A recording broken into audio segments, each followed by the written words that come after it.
We've touched on the practice games over the weekend. I thought I'd whip through just a couple of real quick observations. In fact, I've got 10 for you, Gerard. Well, don't go too quickly. We need to analyse those. Okay, all right. Well, let's take my our major time observation was the one I opened with, and that is I was taken aback by just the number of good teams that look like they're even gooder. Yep, and there was a good text on that one as well before we get to the 10. You're right, Gerard. I'm in my 50s and remember as a kid being made to watch it. This is the America's Cup, and another sporting moment I remember was setting the alarm to watch Kieran Perkins win from lane 8 in the 1,500 metres. That's two of my biggest sporting memories. Good stuff. Ronnie, if you're just joining us, Gerard touched on the America's Cup, the victory for Australia, the 40th anniversary coming up, and the innovation that was used, the recruiting that was used, and likened it to the off-season of a number of the AFL clubs. Terrific documentary on Netflix out at the moment that I haven't watched. Let's start with number one. You'll be all over this. The one thing I noticed with the umpiring was how hot they were on holding the ball. Now, I'm okay with it, Gerard. I don't groan and grumble. One thing I took out of it was, does prior opportunity exist at all? It's gone. It's totally gone. Yeah. They were hot on that. Ridiculous. So any grab possession of the ball, if you don't get rid of it, even if there's no prior, you're in all sorts of trouble. Now, when they change that rule, has that been I don't know. made official, or is it just who's running the umpires? I don't know. We can't get them on. There's no footy boss at the moment, so that's an issue. But there's no incentive to go and win the ball, would be my concern. So for those ball players that have put their head over the footy, won the ball, it is their responsibility to get rid of it, not the other way around. There was a couple I saw on the weekend that in a previous life I would have been chopping and changing and getting the time code, so I was up on the couch. There was there was just zero prior opportunity. Zero prior. Yeah, and it was a bit hard to, in the proper commentary, you'll be able to hear the explanation of the umpires, but it'd be good for them to come on and clarify exactly how they're going to interpret that rule. What did you notice out of that with the umpiring? But that was certainly one. Apart from that, the four umpires didn't bother me too much. Go on, give them a rap. Go on, just for a change. Give them a tickle up. That was a rap. That was a rap. That was a rap. Bother me too much. The four umpires.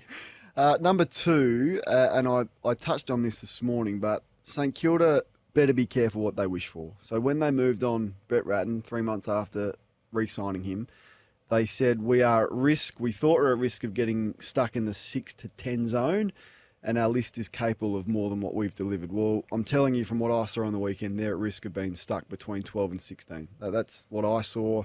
And granted, their off-season hasn't been ideal through no fault of their own. A couple of injuries to Membry and King hurt. Billings breaks his leg in the VFL and misses 8 weeks. He's class. But they turn the footy over. They butcher the ball. And this happened last year, and teams score off the turnover, and nothing else on the weekend has changed in that aspect.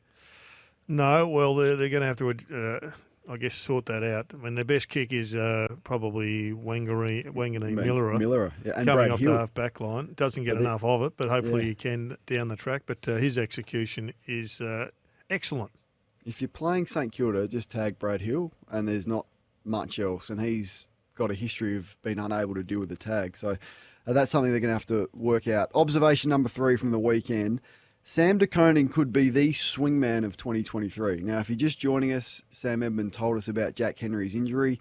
I thought I saw him playing a bit forward on Thursday, De Koning, and I reckon he's got the capabilities to do some damage. If Radaglia can hold up as a key defender with Tom Stewart, and De Koning goes forward, at least until Hawkins is back and fit and firing. I don't mind that combination between De Koning and Cameron, so we'll wait and see whether Chris Scott has got something there, but I think that is worth exploring.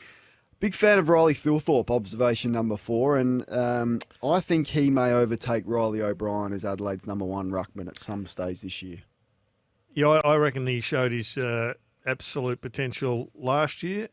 Probably the back half of last year he fell away, but for them to fire and for them to jump up considerably and even make the 8, he's one that probably needs to make that a couple of steps this season. And this is an observation coming through, not mine, but I like it. Has anybody done a comparison between Cozzy Pickett, Sirioli, Shea Bolton and Eddie Betts for the first 3 years of their careers? I guess that Cozzy would be miles ahead of those other players. Lovey. I looked up his numbers today. He's kicked 40 plus the last 2 years, Cozzy. That's an extraordinary return for And he Small looked really forward. comfortable through the middle of the ground. He did look as if he was going to add a little bit. I like the way Melbourne set up. I think Brayshaw across that half back line, I think he was playing there. I hope he was playing there. He looked like he was playing there.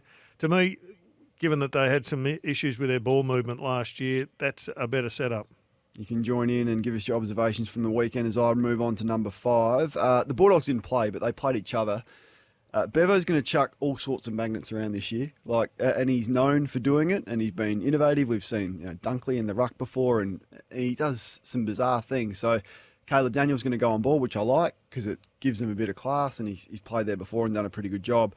But their forward line options. So at one point, apparently in the practice game, and I've got to credit the Herald Sun because that's where I read it, Lobb, Ugle Hagan, Norton, and Sam Darcy. I mean, they'd all be nearly 200 centimetres playing in the forward line. Now, I don't think that's viable for 4 quarters of footy for 23 rounds, but at some point, it's going to really test the opposition. So the options that Luke Beveridge has are amazing and exciting. And if I was a Bulldogs fan, I'd be pretty excited about the possibilities of where that can take them this year. I was interested they played Karma forward because I saw him play one. Bus. The bus was parked forward. I loved him parked back last year.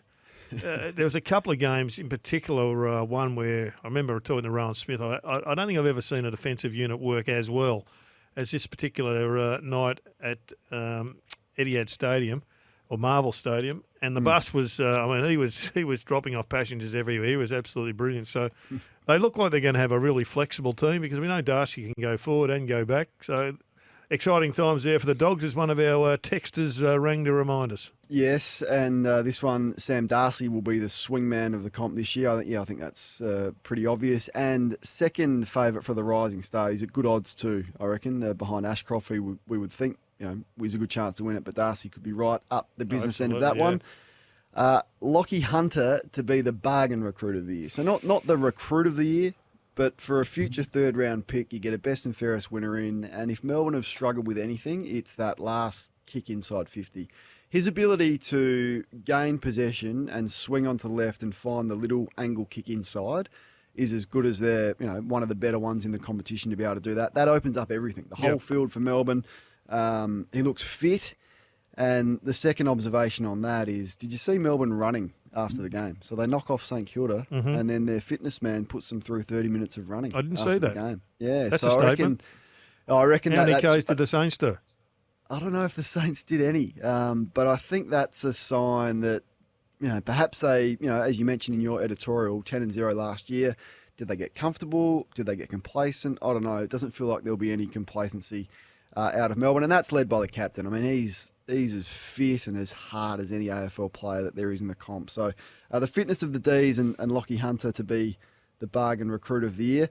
Gerard, if you're 34 and you've played 327 games, observation number 8 is you don't want a hospital ball in the middle of the ground and you get absolutely crunched. You'd be with the doing knee Travis to Boak the here, ribs eh? and the back, and I'm talking Travis Boak. That's the last thing. I didn't see Travis it, but I did Boak hear needed. about it. In fact, I heard it. It was awful. It was awful. It really was. Now, no structural damage, but Lucky. you just don't need. So Dan Houston owes Travis Boak coffee for the rest of the year, or whatever the players deal with their commodities this year. Observation number 9. There's life left in Dusty and Nat. They just look fit, and I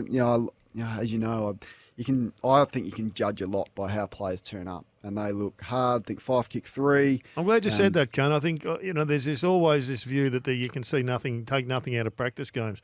I couldn't disagree more. I think you can see a lot, either by team or individual, and the point you're making about, FYFE in particular looked comfortable. He's improved his kicking. It's much better. It's a better structure. He gets through the ball better. And Dusty was it was pretty clear that he was hungry Dusty. Hungry Dusty. So 5 goals between those two, and it will be terrific to see those two firing again. Hopefully they both stay sound. And number 10, and I couldn't not do this one. Connor Rozee is going to be a top 10 player in the game by the end of the year. I mean, some of the stuff he did he's uncanny. He's a freak. His agility is as good as I've seen. The one stoppage goal that he kicked, he just lost his opponent through traffic. Bang, snapped it from 45 as easy as you like. So, well, it was on display last year, go. wasn't it? I mean, you could argue he was there last year. I mean, his first 4 or 5 games put him behind the 8 ball in a lot of people's estimations. But, after that, his midfield work was exceptional.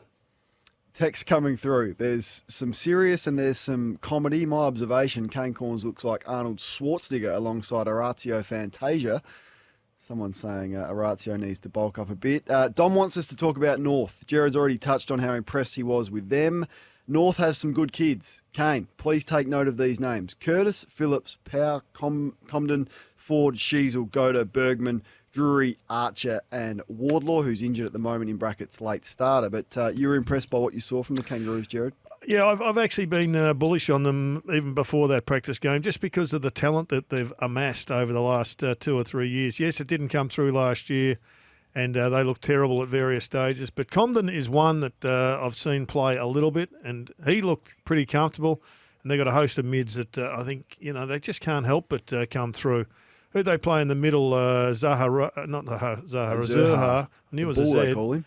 Yeah, well, I mean, that was a move I think that stood out for last year. Could have It's a probably good move. Yeah, he could have utilised it more last year. That's the thing. He wasn't fit enough. He feels like, okay, it's not going to. He's clearly his aerobic capacity is not his strength, but burst play here, use him exactly like to go. He's made for it. Well, that's the lessons you learn out of the documentary on the America's Cup.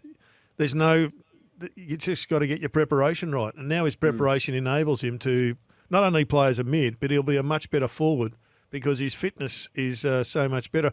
I see here one observation by one of our texters saying there's no prior opportunity in the 70s and 80s. Well, that's one of the great myths. It wasn't called prior opportunity, but just let me read you out the rule from the 1978 rule book, Kane. This has been one of my obsessions for me to have that. But nevertheless, this is what it says.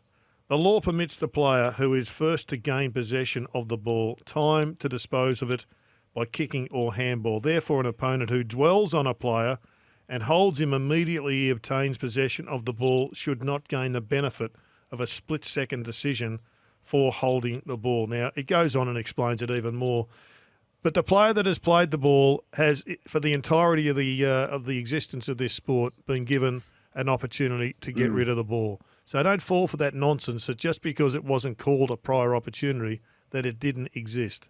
Otherwise, there's no incentive to go and win the ball. And we have tackling as a more vital component than actually winning a ground ball. And everyone sweats off, and as soon as a player wins it, you tackle them, wrap it up, and it's gone. Chris is the same. Why do players need prior opportunity? Once you get the ball, move it on. It says here sometimes you can't dispose. Sometimes you pick it up and you can't get rid of it. That's the whole point. Here, the law actually favours the player who wins the race for the ball and the player who has the courage to go in and gain possession of the ball. Umpires, players and supporters should keep these facts foremost in their minds when interpreting the law. I like that rule. Yeah. I'm not sure why we ever confused ourselves with changing it.